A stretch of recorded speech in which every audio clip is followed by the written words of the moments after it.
Hey everyone, this is Attorney Scott Poisson. I'm licensed to practice in Nevada, Arizona, New Mexico, and Florida.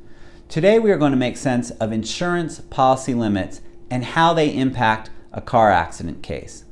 So to begin, in order to have a successful car accident case, you need three things. You need fault by some other person, company, or other entity. Number two, you need injuries from the accident. And number three, you need insurance or a money source to pay for the injuries caused by the accident. This video is going to focus on number three, insurance or a money source to pay for the injuries.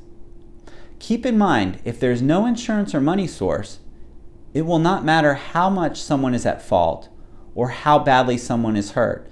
If there's no insurance or money, you're not going to ever be able to recover anything for injuries. When someone buys car insurance in Nevada, it will always come with coverage for harm caused by that person's negligence. We call this bodily injury or liability coverage.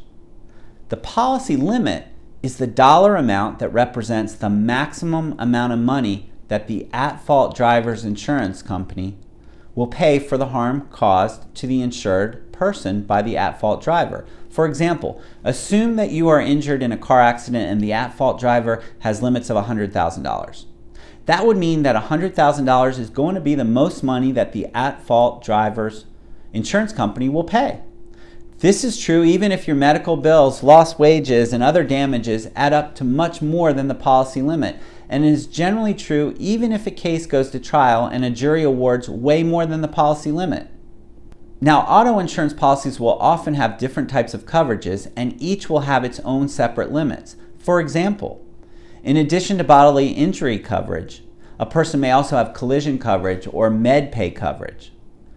Although each type of coverage is important, the focus of today's video is on liability or bodily injury coverage because that is the coverage that pays for the bodily injuries that a person has suffered.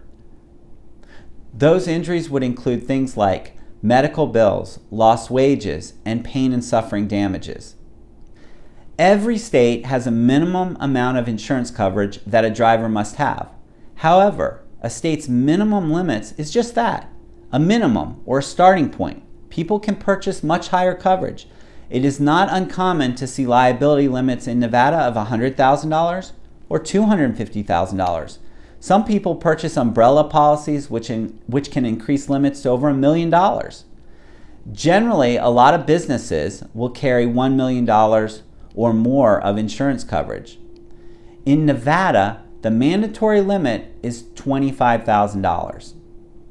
Now here's where it can get a little confusing.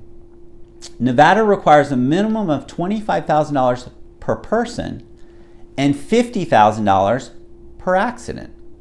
Lawyers and insurance adjusters often refer to this as a 25-50 policy. Similarly, a person could have 50-100 policy. Most car leases require a minimum of 100-200. Using 100-200 as an example, what this means is that if two people are injured by the negligence in the same accident, each of them can collect up to $100,000 for a maximum total of $200,000 in the same accident. Now, some policies, and usually these involve businesses, are single limit policies, say $500,000. That's meant to cover everyone that is injured due to the negligence in the same accident.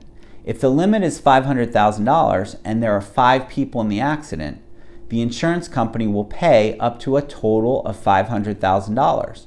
Dependent upon everyone's injuries. The pie is only so big. In this example, $500,000.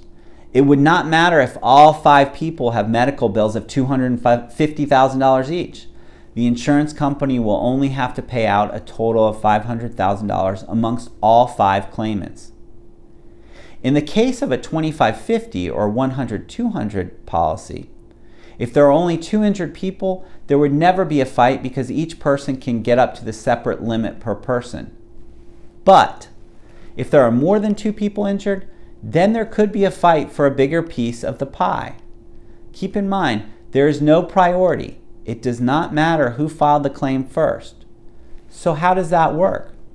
Let's say that the at-fault driver has limits of $5,100 and there are 4 people injured. Assume one person was hurt much more severely than the others and has medical bills that exceed $50,000, while the other 3 have bills of $20,000, $10,000, and $5,000 respectively.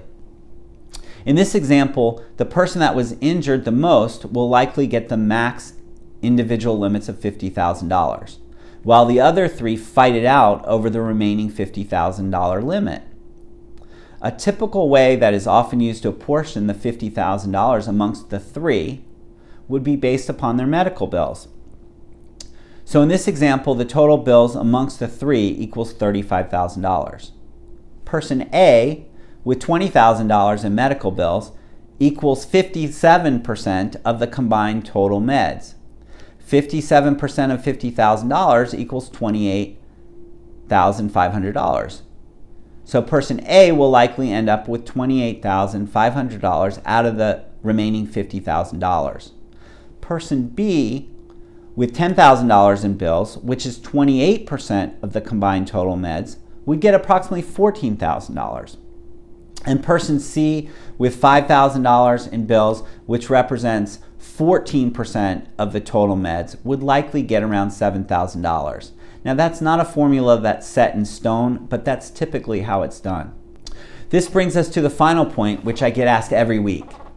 What does a person do if the injuries are so severe that the at-fault driver's limits are not sufficient to cover all the losses? Unfortunately, in many cases, the answer is that there is simply nothing that one can do about it, and that is the honest-to-God truth. Why not go after the at-fault person instead of accepting the insurance limits? It's a great question, and here's the reality. Most people simply do not have the assets or money to pay for the harm that they cause. People usually purchase insurance limits based upon what they need to protect. Someone that does not have much in the way of assets usually purchases the minimum insurance limits. They're what lawyers call judgment proof. It means that you can go all the way to trial against them and get an enormous verdict, but it's highly doubtful that you will ever be able to collect because the person just does not have the ability to pay it. Also, the person can simply declare bankruptcy and often wipe out the judgment. An experienced lawyer is not going to waste years and money going to verdict and trying to chase down a judgment that will likely never be collected. An experienced lawyer will spend the time and energy tracking down all possible insurance coverages and will investigate all possible at-fault parties. For example, maybe there is a primary at-fault driver. However, through investigation, the lawyer might be able to find that another driver or company was partially at fault for the accident as well. That might add more available insurance into the pot. In addition, the injured person may have purchased uninsured motorist or coverage that may apply to the crash, which would provide additional coverage. There's also a concept called insurance bad faith. Simply put, if an insurance company had the opportunity and should have offered its policy limits but failed to timely do so, there's a chance that the insurance company could be found to be in bad faith and may be responsible to pay the injured person's full damages, even if they exceed the limits. We have had many cases where this actually happened. For example, we had one case where the limits were $500,000, but the insurance company failed to timely offer it timely. Instead, we were able to force the insurance company to pay close to double the limits, $1 million. However, insurance and bad faith are topics that are beyond the scope of today's conversation. So to recap, number one, in Nevada, every driver must carry a minimum amount of liability coverage. That is $25,000 per person and up to $50,000 per collision for harm caused due to that driver's negligence. Number two, if there are more than 2 people injured in the same crash, there is a chance that some may end up fighting each other for the limited insurance dollars available as the pie is only so big. Number 3, if the value of your damages exceeds the policy limit of the at-fault driver's insurance, you will have to look elsewhere for additional coverage or money, and you may not find it. I hope that this video helped make more sense of insurance policy limits and the impact that insurance limits has on an accident case. If you were involved in an accident where there was insufficient insurance coverage, let me know in the comments below. Let me know what happened. And if there's something you'd like to hear more about, or if you have any questions, please let me know in the comments section below. If this video was helpful, please subscribe to this channel by clicking subscribe below. Also click like below, and please share with your friends and family. Thanks for watching.